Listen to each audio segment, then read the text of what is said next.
Hello everyone, what's going on? Back for another Dead Rising Infinity Mode video. Now, me and Brett were just having an enlightening discussion. Enlightenful?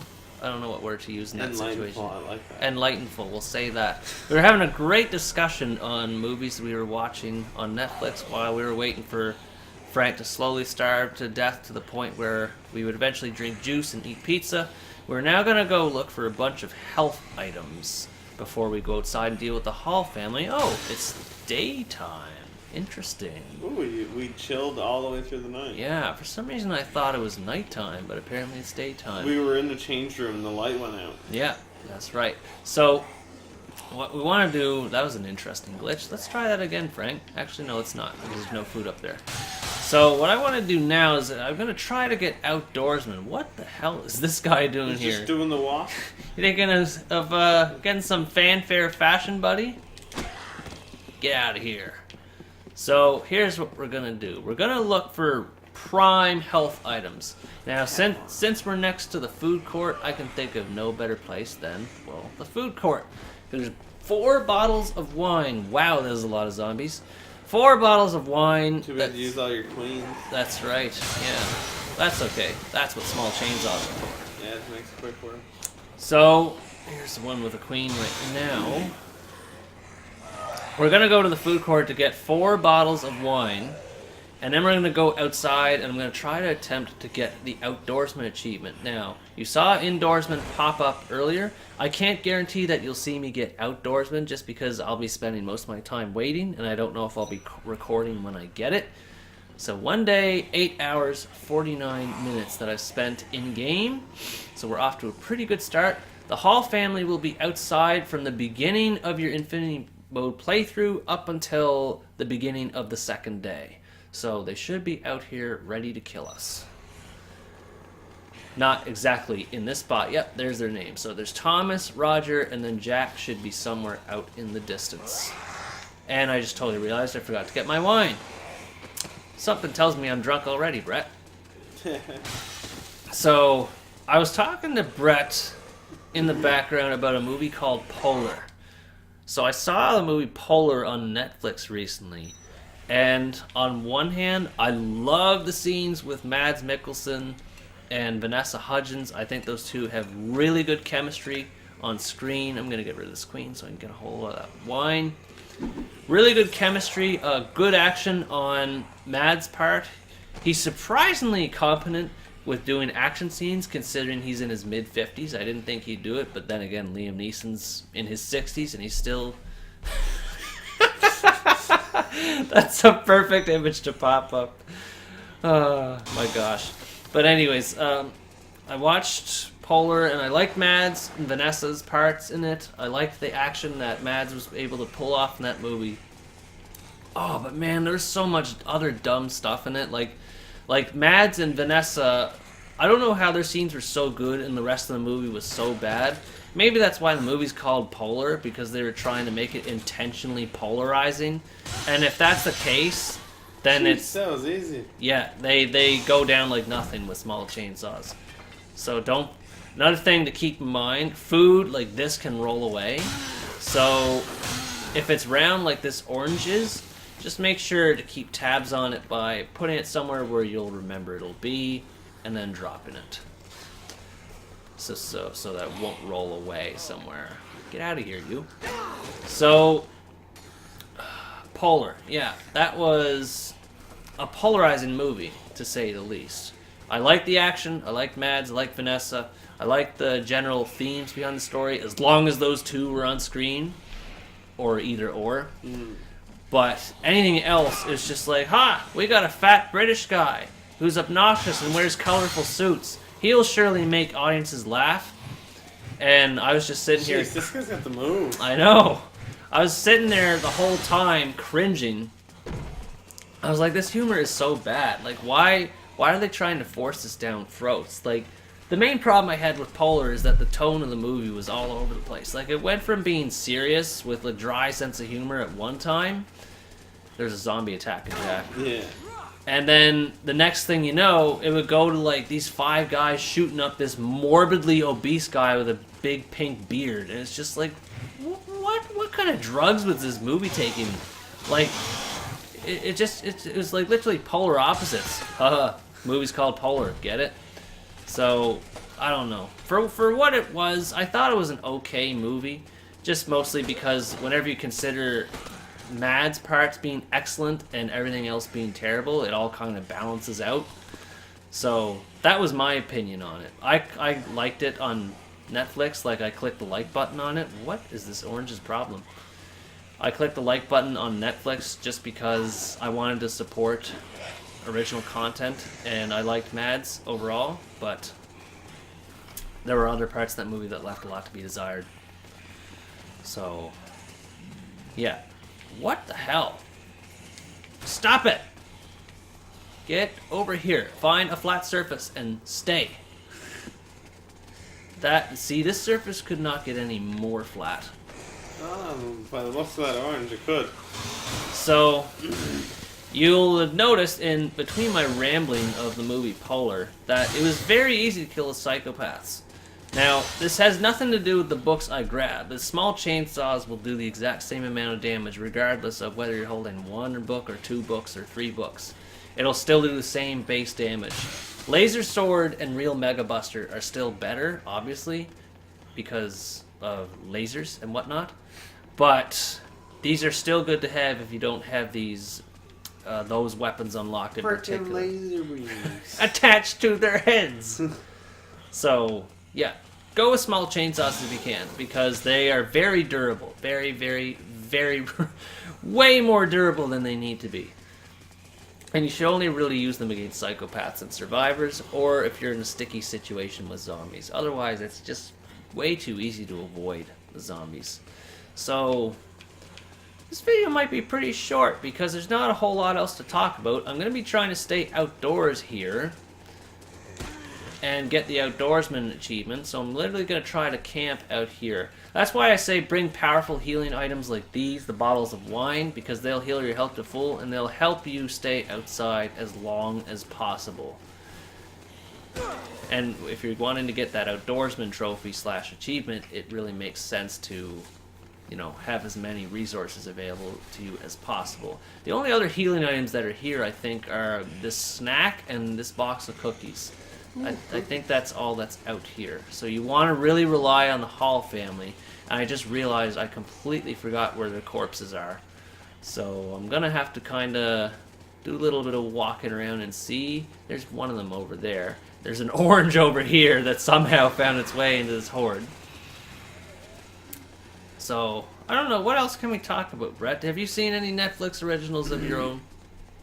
I don't know if we talked about this the last time, but I was watching Titans and Punisher. Oh yeah, that's that new DC show that came out. Yeah, Titans. It was pretty good. I didn't know. I didn't know much about the DC comic series. Yeah. For this. I didn't know that the character Here's some more cookies on Titans that I saw isn't the Robin that we know of. Mm-hmm. It's someone else. Yeah. Because the guy that is Robin on the season 1 of Titans, he is brutal. Mm-hmm. He is a savage. It's not Jason Todd, is it? No, he is in it though. Yeah. And it's kind of funny. Jason Todd is Red Hood, I believe, in the Batman comics anyway. He was actually the second Robin and then ended up becoming Red Hood. I had no idea that there was a whole bunch of Robins. Oh, here's an apple. Look at that. There are all sorts of food items in here. Yeah, there's the first one, I believe, was Dick Grayson. Yeah. He was Nightwing. Or he ended up becoming Nightwing. Is that supposed to be a villain or a hero? I don't even know. No, he's basically like Batman. He does his own thing, but he often helps out Batman whenever it suits his purpose. Yeah, if they have mutual benefits from it. Yeah.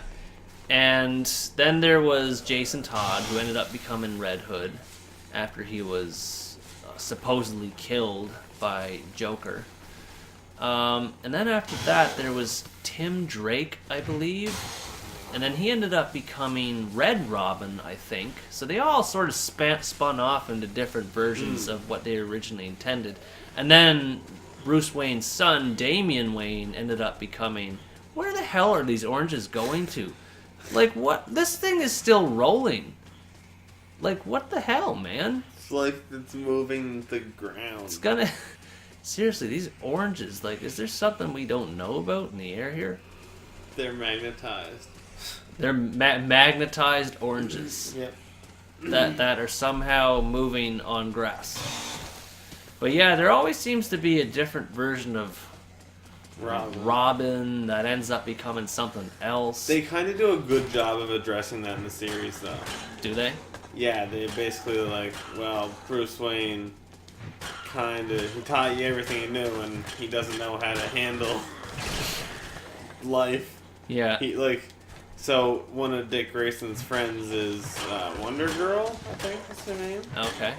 And she was saying how Wonder Woman, I assume, is her mentor, like the hero. Yeah. Where she's the sidekick. She was saying how Wonder Woman had taught her how to have compassion and fulfillment through friends and family. And she was saying how Bruce Wayne, there's none of that for him. And so, therefore, Bruce couldn't teach Dick how to have compassion and fulfillment through friends and family and love. Yeah. So that's why he just wants to kill, murder, Yeah, essentially. Exactly. I'm trying to think of other originals I've seen too. I haven't really... But I enjoyed the Titans series more than most of the Marvel content on Netflix. I enjoyed it a whole lot. Yeah, honestly, I found the Marvel content on Netflix to be a bit subpar. Like, I really enjoyed the first 2 seasons of Daredevil. Mm-hmm. Jessica Jones, I didn't really care for. Luke Cage, I got bored after 2 or 3 episodes, and I heard all the negative reviews about Iron Fist. Oh, if you got bored of Luke Cage after 2 or 3, it would have been real bad when you get to like 7 and 8. Yeah. So I just never really bothered. You should try the Punisher though. It's a different. I have heard the Punisher is like miles better. Yeah. I mostly continued watching. The themes are a lot easier to work with, I find. Yeah. Yeah, and John Bernthal's a fantastic actor. Unreal. I actually, you know what? I saw him in another movie on Netflix called Sweet Virginia. And that movie takes place in Alaska. And it follows this guy who's played by John Bernthal. I believe he was a former, not rodeo clown, but what's the term that they use to people who ride bulls? I guess bull rider. Yeah. He used to be some sort of professional rodeo guy. And he wasn't originally from Alaska. He was like from somewhere else in the Midwest, and he ended up moving to Alaska because he wanted to get away from it all because it was too much of a stressful life for him. And obviously because the injuries that tail from that selection of career. Sure, yeah. So anyways, he moves Pretty to... sure their average career length is like 2 years. Yeah, something like that. So he goes to some small town in Alaska, and this other guy who is a hitman kills 3 people in that town. And then later on in the movie, he ends up befriending John Bernthal's character. And then there's this whole like storyline that evolves. Like their friendship slowly starts becoming more antagonistic, and John Bernthal's trying to protect other people who are being hunted by this hitman. Yeah. So there's a whole lot of plots that unfold over that, and I really, really like the whole slow burn style of how it's filmed. It creates a lot of suspense, and that's an enjoyable feeling in films. Yeah, and I'm pretty sure it's still on Netflix too, so you can go ahead and give it a watch if it's still on there. I really recommend it. So I don't watch many movies. No? No, I'm a TV kind of guy. Yeah.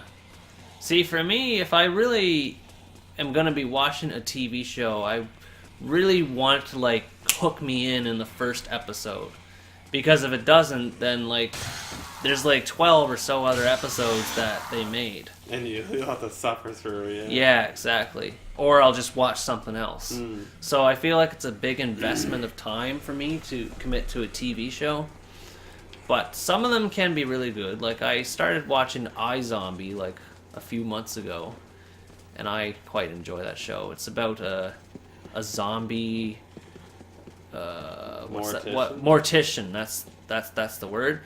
Someone who examines dead bodies and obviously eats brains when people are not looking. Well, that's when you're part zombie, yeah. Yeah, and she ends up getting memories from people who were killed, and then she works with detectives to help. I've watched a few episodes of it. It was quite good. Like, the writing and everything seemed witty. Yep. And the actress, I can't remember her name. I think it's Rose something or other. She's Canadian. And she's really good. She's probably the reason the series is so great. Exactly. By now, you guys are probably wondering, why the hell are we talking about everything other than Dead Rising? Well, this is just one of the things that you do in order to avoid being bored in Infinity Mode. Because as much as I love doing this mode, as much as I love playing this game, again, all you're really doing is just going around collecting food and chopping up zombies whenever you need to, and when the time comes, you gotta stay put in one spot and just eat food over and over and over and over again. I will say, too, on that notion, that I think the only truly safe spot in the leisure park is this awning over here, because it's the only high ground, to my knowledge, that you can get where zombies cannot reach you. Thankfully, that orange has managed to stay in one spot. Thankfully. Maybe it's fully reached its magnetic pole at this point. But yeah, there's all sorts of things that I like talking about just to kind of keep myself talking about something and not just me waiting to say something and keep saying like I did in my last playthrough. Basically just trying to find any way to not be bored. And you could have a friend in the background like I do. You could read a book whenever Frank stands still admiring his camera. You can listen to a podcast. You could probably play another video game. You could watch YouTube videos. There's all sorts of things you can do to keep yourself from being bored, because if you're going for those achievements / trophies, this can be a boring gauntlet. So you really have to take that into consideration. Thankfully, like I said, on PlayStation 4, you don't have to worry about sitting yourself glued to the screen all day long like you did on 360. You can pause, suspend, and come back to this game as you please without worrying about your progress. Just make sure you do not plan on playing any other games for at least a good long while, because if you do, it'll cancel out your game when you move on to another game, and then you'll have to restart Infinity Mode all over again, since it closes Dead Rising. And that would be extremely disappointing, to say the least. Anyways, I think that's going to cut it for this video. I pretty much said everything I need to say. Hopefully these 4 bottles of wine will hold me out, as well as the golden brown pizzas that... Oh, that's a good time to end the video. What time is it? 1 o'clock? Or 2? Let's go ahead and take a look, just for posterity's sake. Looks like 12 from here. You know what? You're right. It is noon. Fantastic. So yeah, we're going to cut the video off here. Hopefully I get the Outdoorsman trophy. I will try to share the screenshot with you if I don't end up getting it on video, just to show that it can be possible to get Outdoorsman, hopefully with these 4 bottles of wine and the pizza that the Hall family dropped, along with the food items, all the other food items scattered around the rest of the area. So in the meantime, thanks for watching this video, hope you enjoyed it, and stay tuned for the next part.